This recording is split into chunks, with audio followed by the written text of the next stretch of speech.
You spend your hard-earned money, your sweat, and your weekends building something on your own land. You design it, you pay for it, you oversee every detail. And when it's finally done, when you stand there proud of what you've accomplished, your HOA shows up with a letter demanding $300 just so you can use what you built. That's exactly what happened to me, and I'm going to tell you how I turned that demand into one of the biggest legal victories of my life. It all started with a dream. My property was beautiful, but the access was terrible. Every time it rained, the dirt path leading to my house turned into a swamp. Delivery trucks got stuck, friends hesitated to visit, and even my own car struggled. I was tired of fighting mud and puddles. I wanted a proper road, something solid, something that would make my land feel complete. So I made the decision. I would build a road. Not a shared road, not a community project, my road on my land. I hired a crew, bought gravel, asphalt, rented machinery. It wasn't cheap. Thousands of dollars poured into this project. I watched as the dirt was leveled, the gravel laid, the asphalt ruled smooth. And when it was finished, I stood there looking at that road, black and perfect, stretching across my property like a ribbon of progress. I felt proud. I felt accomplished. I felt like I had invested in something that would last for decades. But then came the letter. I remember the day clearly. The sun was shining, the road was gleaming, and I walked to my mailbox with a smile. Inside was an envelope stamped with the HOA logo. I opened it casually, expecting some routine notice. Instead, I found words that made my stomach drop. Use of newly constructed road requires HOA approval. Fee $300. I froze. My jaw literally dropped. $300 to use my own road? At first, I thought it was a mistake. Surely they didn't mean my road. Surely they were talking about some shared path or community project. But no, the letter was clear. They were demanding money for something I had built on land I owned with no HOA involvement whatsoever. The emotions hit me like a storm. Disbelief, anger, fear. Disbelief that they even thought they had the right. Anger that they wanted to profit off my sweat and money. Fear that maybe, just maybe, they had some hidden authority buried in the fine print of the HOA agreement. I paced my living room, letter in hand, muttering to myself, this can't be real. This has to be a joke. But it wasn't. It was real and it was serious. And here's where I want to pause and ask you, the viewer, what would you do? Imagine you build something on your own land and then someone tries to charge you for it. Would you pay? Would you fight? Because at that moment, I had a choice. I could quietly hand over $300, avoid conflict, and move on. Or I could stand up, risk a fight, and defend my rights. I chose to fight. Not because of the money, $300 wasn't going to bankrupt me, but because of the principle. If I gave in now, what would stop them from charging me for every improvement I made? A fence? A shed? A garden? This wasn't just about a road. It was about freedom, ownership, and respect. So I prepared myself. I gathered the documents, property deed, construction receipts, HOA bylaws. I knew this was going to be a battle, and I wasn't going to walk into it blind. I remember sitting at my desk late at night, papers spread out, highlighter in hand, reading every line of the HOA agreement. I was looking for loopholes, for clauses, for anything that might give them the right to demand this fee. And the more I read, the more I realized they were bluffing. They had no authority over my road. But knowing that and proving it were two different things. I had to be ready for confrontation. I had to be ready to stand in front of the board, look them in the eye, and say, no, you don't own this road, you don't control this road, and you don't get a dime from me. The anger that had burned in me started to transform into determination. I wasn't just going to resist, I was going to expose them. I was going to show everyone that the HOA couldn't just invent fees out of thin air. And that's where the story really begins, because the next step was facing them directly, and that confrontation would set the stage for everything that followed. I walked into the HOA meeting with the letter in my hand, my heart pounding like a drum. The room was filled with board members, sitting behind a long table, papers stacked neatly in front of them, faces stern and unreadable. I could feel the tension before I even spoke. They knew why I was there, and I knew this wasn't going to be easy. I started calmly. I received a notice demanding $300 for the use of a road I built on my own property. I want to understand why. My voice was steady, but inside, I was boiling. One of the board members leaned forward, adjusting his glasses. The HOA has authority over all roads within the community. Any new construction must be approved and fees apply. I clenched the letter tighter. This isn't a community road. This is my land. I paid for it. I built it. You had nothing to do with it. Another board member chimed in, her tone sharp. Regardless, the road connects to shared access points. That makes it subject to HOA oversight. I felt the anger rising.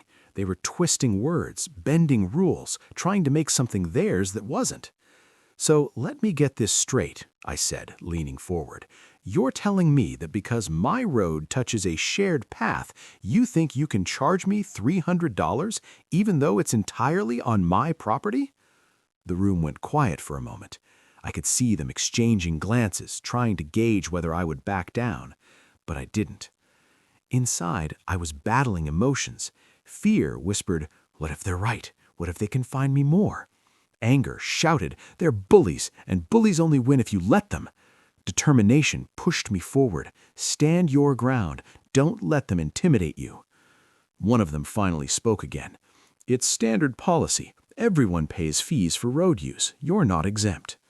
I took a deep breath, looked each of them in the eye, and said, show me where it says that. Show me the clause in the bylaws that gives you authority over private property improvements, because I've read them and I didn't see anything like that. That hit a nerve. Papers shuffled, eyes darted, voices lowered. They weren't expecting me to come prepared. They thought I'd walk in confused, maybe scared, and just hand over the money. But I wasn't that person. The tension grew. One board member tried to regain control. We'll review the documents and get back to you, but until then, the fee stands. I shook my head. No, until then, nothing stands. You don't get to invent rules. You don't get to charge me for something you don't own. This road is mine, and I will not pay. I could feel the room shift. Some members looked uncomfortable, others defiant. It was clear they weren't united. Some probably knew they were overstepping, but others wanted to push their authority as far as possible. Walking out of that meeting, I felt a mix of emotions. Relief that I hadn't backed down, anger that they were still insisting, and determination to prove beyond any doubt that they had no legal ground. That night, I sat at my desk again, the letter beside me, the bylaws spread out. I highlighted sections, cross-referenced clauses, and dug deeper into property law. I wasn't just fighting for myself anymore. I was fighting for every homeowner who had ever been bullied by an HOA. The more I read, the more confident I became. The HOA had authority over shared spaces, yes, but my road wasn't shared. It was private, built entirely on my land. They had no jurisdiction. I imagined the next confrontation. I pictured myself walking back into that room, documents in hand, ready to dismantle their arguments one by one, and I felt a surge of power. For the first time, I wasn't just reacting. I was preparing to strike back. But I also knew this wasn't just about paperwork. It was about emotion, about standing tall when others tried to push you down. And I wanted my viewers to feel that, because I know many of you have faced similar battles. Maybe not about roads, but about fences, gardens, sheds, or even paint colors. HOAs thrive on intimidation. They count on people giving in. But when you fight back, when you demand proof, when you stand your ground, everything changes. I went to bed that night with a plan forming in my mind. Tomorrow, I would gather more evidence. Tomorrow, I would prepare my case. Tomorrow, I would show them that this homeowner wasn't going to be bullied. And that's where the story takes its next turn, digging into the law, uncovering the truth, and finding the weapon I needed to blow them up legally. I sat at my desk with stacks of paper spread out like a battlefield. The HOA bylaws, my property deed, construction receipts, even old community newsletters. Everything was laid out in front of me. I wasn't just reading, I was hunting for the truth, for the loophole, for the weapon I needed to fight back. The letter demanding $300 had lit a fire in me. At first, it was anger. Then it became determination. Now, it was strategy. I wasn't going to walk into another meeting unprepared. I wanted proof, undeniable proof, that the HOA had no authority over my road. I started with the bylaws. Page after page, clause after clause, I highlighted every mention of roads, access points, and shared spaces. The language was stiff, legal, designed to intimidate, but buried in the jargon, I found clarity. The HOA controlled community-owned roads. They had oversight over shared maintenance, but nowhere did it say they could charge fees for improvements made entirely on private property. That discovery sent a surge of energy through me. I leaned back in my chair, smiling for the first time in days. They were bluffing. They were trying to stretch their authority beyond its limits, hoping I wouldn't notice. But I noticed. Still, I knew that wasn't enough. HOAs are masters of intimidation. They twist words, they invent policies, they rely on fear. If I wanted to shut them down, I needed more than just bylaws. I needed the law itself. So I dug deeper. I pulled up state property statutes, zoning regulations, and legal precedents. I read case after case where homeowners had fought HOAs, battles over fences, paint colors, gardens, even mailboxes. And in those cases, one theme kept appearing. HOAs lose when they overreach. Courts don't like bullies. Judges don't like organizations that invent authority. I remember one case in particular. A homeowner had built a shed on his land, and the HOA tried to fine him. The court ruled in his favor, stating that private property improvements outside the scope of HOA bylaws were untouchable. That case became my inspiration. If he could win, so could I. The more I read, the more confident I became. I wasn't just defending myself, I was building a case that could dismantle their argument piece by piece. But it wasn't just about the law, it was about emotion. Every time I thought about that letter, I felt the anger rise again. Every time I imagined handing over $300, I felt the frustration boil. And every time I pictured myself standing in front of the board with proof in my hand, I felt the triumph waiting. I wanted my viewers to feel that too, because I know many of you have faced similar battles. Maybe not about roads, but about fences, sheds, gardens, or even the color of your front door. HOAs thrive on fear.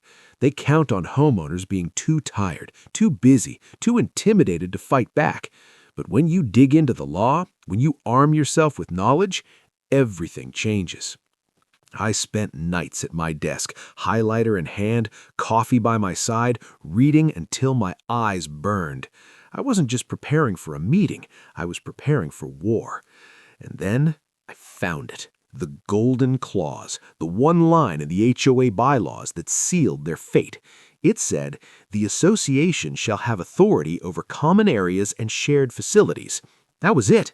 No mention of private roads, no mention of improvements made solely on personal property, no mention of fees for individual projects. I read that line over and over, smiling wider each time. That was my weapon. That was the proof. I imagined walking back into that meeting, holding the bylaws, pointing to that line and saying, "This is your own rulebook, and it proves you have no authority here." The thought filled me with power. For the first time, I wasn't just reacting. I was ready to strike. But I didn't stop there. I printed copies of the statutes I'd found. I highlighted court cases. I prepared a binder, thick and heavy, filled with evidence. I wanted to walk into that room like a lawyer, armed to the teeth, ready to dismantle their arguments. And as I prepared, I felt the emotions shift. The fear was gone. The anger was controlled. What remained was confidence. Confidence that I was right. Confidence that I would win. Confidence that the HOA was about to face a homeowner who wasn't afraid anymore. I closed the binder, set it on my desk, and whispered to myself, "It's time." Because the next step wasn't research. The next step was confrontation. The showdown, the moment where I would take everything I had learned and throw it back in their faces. And that's where the story takes its most explosive turn, the legal showdown that would change everything. The day of the showdown arrived. I walked into the HOA boardroom carrying a thick binder, the weight of it almost symbolic. Inside were the bylaws, the statutes, the court cases, the receipts, everything I had gathered to prove my point. My heart was pounding, but this time it wasn't fear. It was adrenaline. It was the anticipation of finally putting them in their place. The board sat in their usual positions, papers neatly stacked, faces stern. They thought they were ready for me. They thought this was going to be another routine meeting where they could intimidate a homeowner into compliance. But I wasn't the same person who had walked in weeks ago.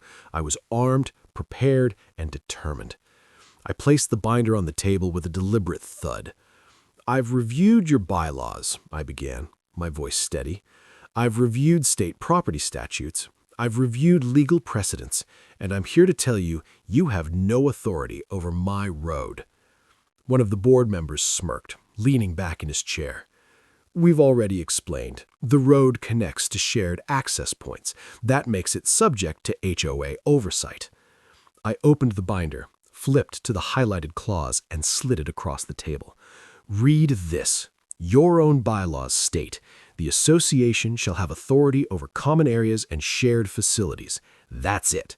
No mention of private roads, no mention of improvements made solely on personal property, no mention of fees for individual projects. My road is not a common area. My road is not a shared facility. My road is mine." The smirk faded. Papers shuffled. Eyes darted. I could see the cracks forming in their confidence. Another board member tried to recover. "Even if it's private, it affects the community. That gives us jurisdiction." I shook my head.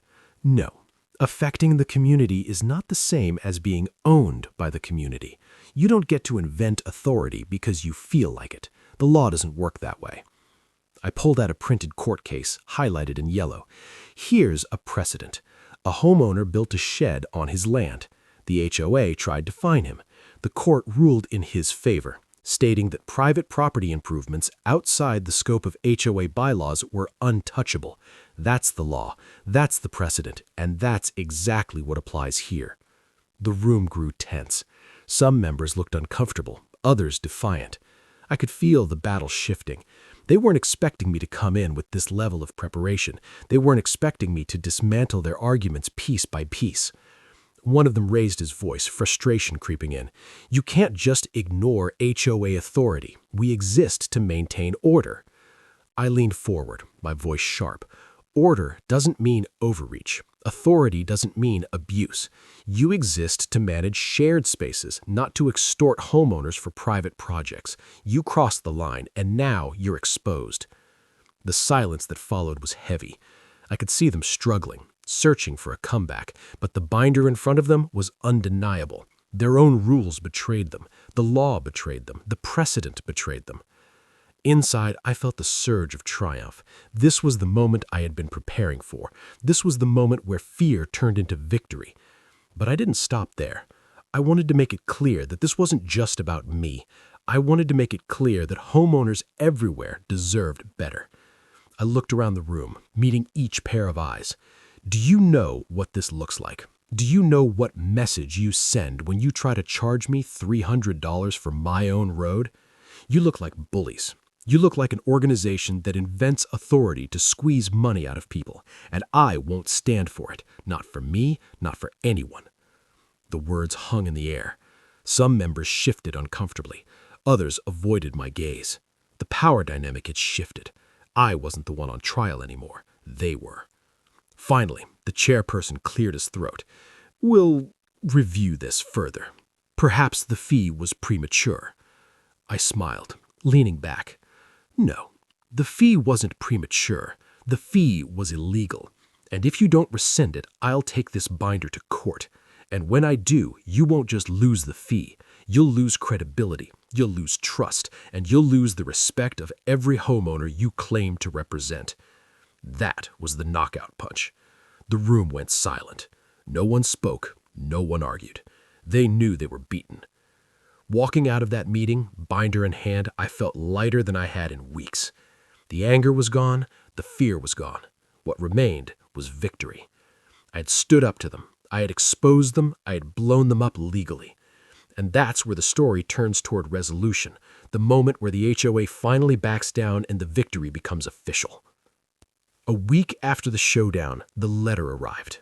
This time, it wasn't a demand, it was a retreat. The HOA had rescinded the fee. No explanation, no apology, just a short notice. The previously issued charge of $300 for road use has been withdrawn. I read it twice, then a third time, just to let it sink in. They backed down. They folded. They knew they had no ground, and they couldn't risk me taking them to court. The binder, the evidence, the confrontation, it all worked. The emotions hit me in waves. Relief washed over me first. The battle was over. I didn't have to fight anymore. Then came triumph. I had stood up to them, and I had won. And finally, pride. Pride that I hadn't let fear control me. Pride that I had defended my rights. Pride that I had shown them and everyone watching that homeowners don't have to be victims. I walked outside, stood on that road, and looked at it differently. Before, it was just asphalt and gravel. Now it was a symbol of resistance, of victory, of freedom. Every time I drove down that road, I felt the power of knowing it was mine, untouchable, beyond their reach. But the victory wasn't just mine. Word spread quickly through the community. Neighbors heard about the confrontation, about the binder, about the HOA backing down. Some came to me privately, thanking me. One said, "I've been scared to fight them, but seeing you win gives me hope." Another told me, "They tried to find me for my garden. Maybe I should push back too." That was when I realized the impact. This wasn't just about $300. This was about setting a precedent, showing people that the HOA wasn't invincible, showing them that knowledge, preparation, and courage could turn the tables. Of course, not everyone was happy. Some board members avoided me, their pride wounded. Others tried to act like nothing had happened, but I didn't care. Their silence was proof enough. They knew they had lost. I remember sitting down one evening reflecting on the journey, from the moment I decided to build the road, to the shock of the letter, to the anger, the research, the showdown, and finally the victory. It felt like a story, a battle arc, complete with highs and lows, fear and triumph, and now it had its ending. But I also knew it wasn't really the end. HOAs don't disappear. They don't stop trying. They wait, they scheme, they look for new ways to assert control, and I had to stay vigilant. But now, I wasn't afraid. Now, I was ready. I wanted my viewers to feel that too, because I know many of you have faced similar battles, maybe not about roads, but about fences, sheds, gardens, or even the color of your front door. HOAs thrive on fear. They count on homeowners being too tired, too busy, too intimidated to fight back. But when you stand up, when you demand proof, when you refuse to be bullied, everything changes. Victory isn't just about winning a single battle. It's about changing the mindset. It's about realizing that you have power, that you have rights, that you don't have to bow down to intimidation. I looked at that letter one last time, folded it neatly, and placed it in the binder, not as evidence anymore, but as a trophy. Proof that I had fought and proof that I had won. And every time I drive down that road, I smile, because it's not just a road, it's a victory. When the dust settled, I sat back and thought about everything that had happened.